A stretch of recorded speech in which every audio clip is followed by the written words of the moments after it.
Serena Grandi is an Italian actress and television personality. She reached maximum popularity in the 80s due to her participation in some of the most famous films of Italian erotic cinema, in which she had the opportunity to show her busty pin-up forms. Viaggio Celebrity presents 10 unknown facts about Serena Grandi. Number 1. In the early years of her film career, Serena Grandi used the pseudonyms Daria Norman and Vanessa Stiger.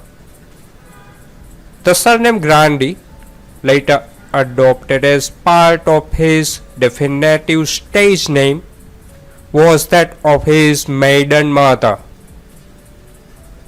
One of the first times she is remembered by the name of Serena Grandi was in a participation in the Rai 2 late night variety show The Hat on the 23, in which she performed some stripteases.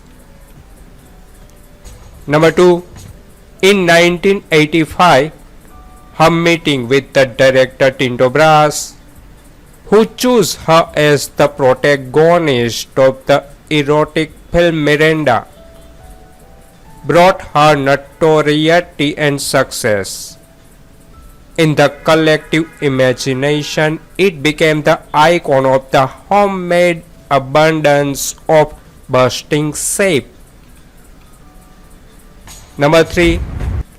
In subsequent films such as The Lady of the Night, The Initiation, Desiderando Julia, continued to play the role that Brass had created for her, that of a sensual, ionic and ambiguous woman who juggled her numerous loves and multiple betrayals. Number 4. On television, Serena Grandi played several TV dramas and miniseries in her most successful period, including Donna di Ono in 1990. Occasionally, however, she returned to the cinema, as in 1994, in which she starred in the thriller Passionate Crime. In 1998, she worked again with Tinto Brass in Monella, and in the same year, she was also directed by Luciano Ligabue in Radio Freccia. Number 5. After a few years of silence, also due to her legal affairs, in 2004, Serena Grandi participated as an innkeeper in the restaurant. In 2006, she made her debut as a writer by publishing the novel The Federalist Lover. 10 years after her last film appearance, she returned to the big screen in director Pupi Avati's film Giovanna's Father, which was presented in competition at the Venice Film Festival.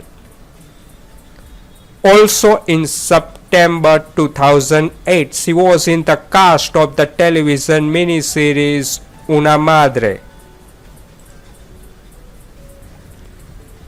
Number 6.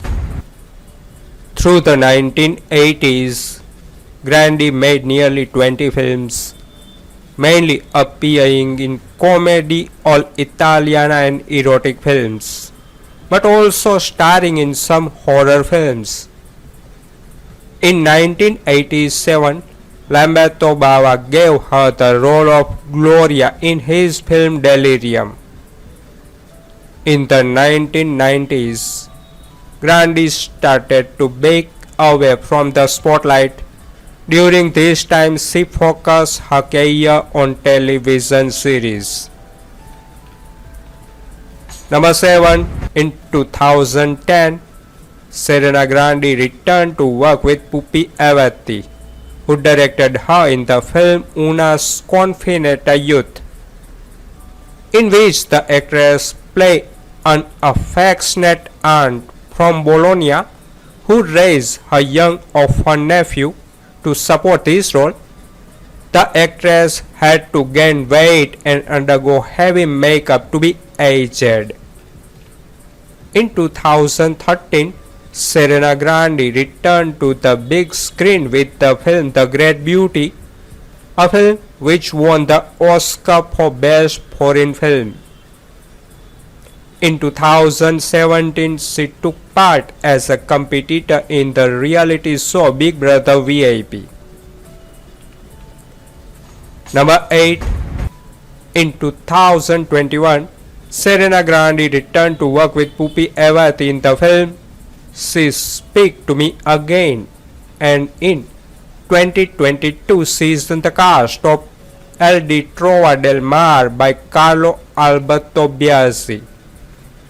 In November 2022, she received the Lifetime Achievement Award at the Rome Independent Film Festival during the presentation of Beyond the Sea. Number 9. As a young woman, she was engaged to Adrian Panet. From 1987 to 1993, she was married to the interior designer and antique dealer Beppe Icol. The couple had a son, Eduardo Arcol, born in 1989. In 2019, on the occasion of the regional election in Emilia-Romagna, Serena Grandi declared herself to be right-wing, expressing her desire to actively participate in politics. Number 10.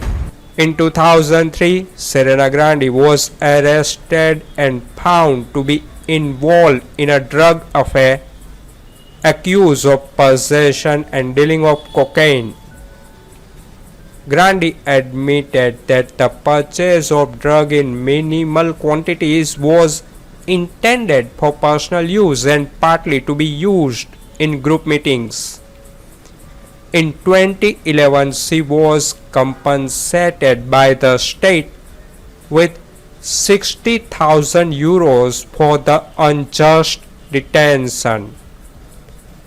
In 2020, she was sentenced at first instance to 2 years and 2 months in prison for fraudulent bankruptcy due to the bankruptcy of her restaurant in Rimini.